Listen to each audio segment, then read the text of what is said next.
Nearly half of all U.S. cancer cases and deaths, including the vast majority of lung cancer and skin cancer cases, are linked to people making lousy choices, according to a study published Tuesday in CA, a cancer journal for clinicians, run by the American Cancer Society.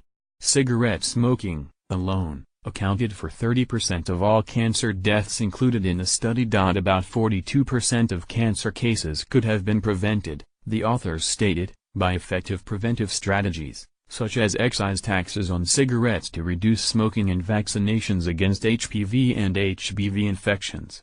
Many of the authors are also affiliated with the American Cancer Society. The identified links between behavior and certain cancers were not surprising.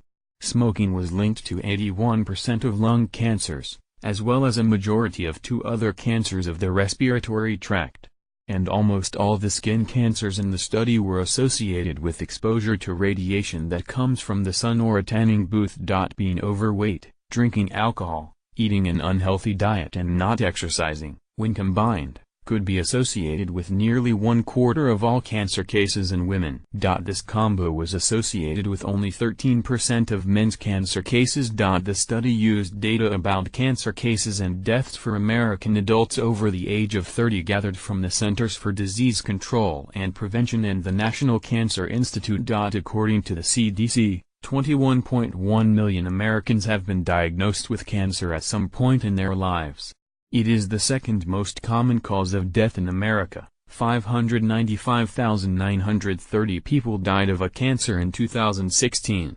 Only heart disease kills more people each year. If anything, the study might underestimate the role that lifestyle plays in cancer prevention. Several other potentially modifiable risk factors could not be evaluated due to lack of exposure data, the press release announcing the study stated.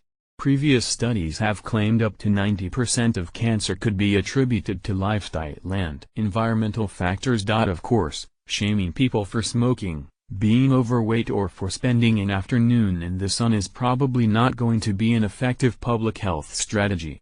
But better awareness of risk factors and better adherence to screening guidelines might make a dent.